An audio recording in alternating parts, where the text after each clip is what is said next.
बांके बिहारी लाल की जय। जय। कार्तिक महात्म्य का 25वां अध्याय है।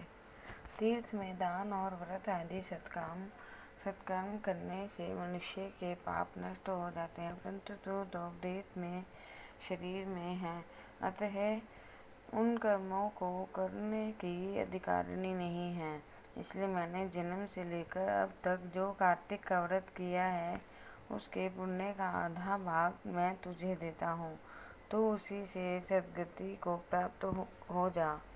इस प्रकार कहकर धर्मदत्त ने द्वादशाक्षर मंत्र का श्रवण कराते हुए तुलसी मिश्रित जल से ज्यों ही उसका अभिषेक किया, त्यों ही वह प्रेत योनि से मुक्त हो प्रज्वलित अग्निशिखा के समान तेजस्विनी एक दिव्य रूप धारिणी देवी हो गई और सौंदर्य में लक्ष्मी जी की समानता होने लगी।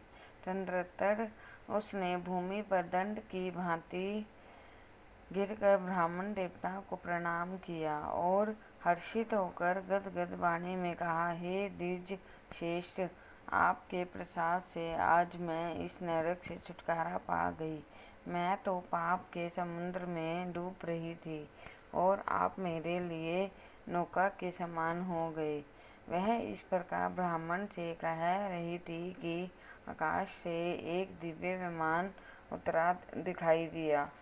वह अत्यंत प्रकाशमान एवं विष्णु रूपधारी पार्षदों से युक्त था। विमान के द्वार पर खड़े हुए पुण्यशील और सुशील ने उस देवी को उठाकर श्रेष्ठ विमान पर चढ़ा लिया।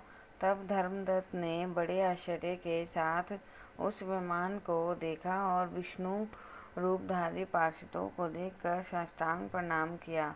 पुण्यशील और सुशील ने प्रणाम करने वाले ब्राह्मण को उठाया और उसकी सराहना करते हुए कहा, हे द्विश्रेष्ठ, तुम्हें साधुवाद है तो कि तुम सदैव भगवान विष्णु के भजन में तत्पर रहते हो, दीनों पर दया करते हो, सर्वज्ञ हो तथा भगवान विष्णु के व्रत का पालन करते हो। तुमने बचपन से लेकर अब तक जो कार्तिक व्रत अनुष्ठान किया है, उसके आधे भाग का दान देने से तुम्हें दुना पुण्य प्राप्त हुआ है और सैकड़ों जन्मों के पाप नष्ट हो गए हैं। अब यह वैकुंठ धाम में ले जा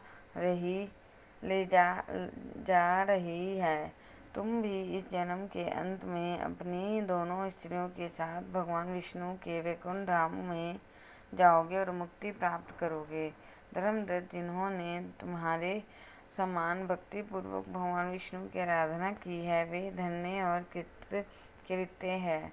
इस संसार में उन्हीं का जन्म सफल है। भली भांति आराधना करने पर भगवान विष्णु देहधारी प्राणियों को क्या नहीं देते। उन्होंने ही उत्तानपाद के पुत्र को पूर्व काल में ध्रुवपद पर स्थापित किया था।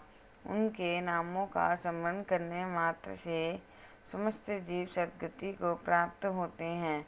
पूर्व काल में ग्रहग्रस्त गजराज उन्हीं के नामों का स्मरण करने से मुक्त हुआ था। तुमने जन्म से लेकर जो भगवान विष्णु को संतुष्ट करने वाले कार्तिक व्रत का अनुष्ठान किया है, उससे बढ़कर ना यज्ञ है, ना दान और ना ही तीर्थ है। विप्रवर, तुम धन्य हो, क्योंकि तुमने जगद्गुरु भगवान विष्णु को प्रसन्न करने वाला कार्तिक व्रत किया है, जिसके आधे भाग के फल को पाकर यह स्त्री हमारे साथ भगवान लोक में जा रही है। कार्तिक महात्म्य का जय। विष्णु भगवान की जय। लक्ष्मी नारायण भगवान की जय।